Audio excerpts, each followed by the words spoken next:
கோயில் திருவிழாக்கு போனாலே ஃபோனு, செயினு, பர்ஸு இதெல்லாம் எடுப்பாங்கன்னு தெரிஞ்சு தான் நம்ம கூட்டத்தில் கோயிலுக்கு போகிறோம்.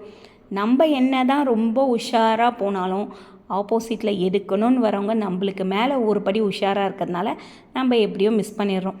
என் பொண்ணு ரொம்ப உஷாரான பொண்ணு தான். இதுவரையும் எங்கேயுமே மிஸ் பண்ணதில்லை.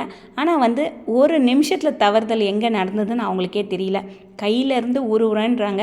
அந்த மாதிரி உருவ முடியுமான்றது எனக்கு கூட சரியாக தெரியல. சரி, மிஸ் ஆகிடுச்சு. மிஸ் ஆனதுக்கப்புறம் புது ஃபோனும் வாங்கி கொடுத்தாச்சு. ஃபோன் காணாமல் போயிடுச்சு. அதோட கம்முன்னு விட்டுடலாமா? இல்லைங்க. ஃபோன் காணாமல் போச்சுன்னா கண்டிப்பாக கம்ப்ளைண்ட் கொடுக்கணும். அவங்க ஃபோனை கண்டுபிடிச்சி கொடுப்பாங்க அப்படின்ற ஒரு காரணத்துக்காக இல்லைங்க.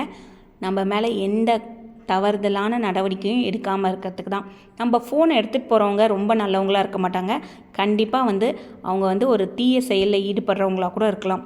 அதனால் என்ன பண்ணுவாங்கன்னா, ஒரு தப்பான நடவடிக்கையை ஈடுபடும்போது தவறுதலாக நம்ம ஃபோனை விட்டுட்டு போயிட்டாங்கன்னா அந்த ஃபோனுக்குரிய நம்மளை தான் போலீஸ் அரெஸ்ட் பண்ணுவாங்க. அந்த நடவடிக்கை எடுக்காமல் இருக்கிறதுக்காகவும் அந்த மாதிரி நடக்காமல் இருக்கிறதுக்காகவும் தான் நம்ம முன்னெச்சரிக்கையாக போலீஸில் கம்ப்ளைண்ட் கொடுக்கணும். போலீஸில் கம்ப்ளைண்ட் கொடுத்து வைக்கிறது ரொம்ப ரொம்ப நல்லது. ஃபோன் காணாமல் போனால்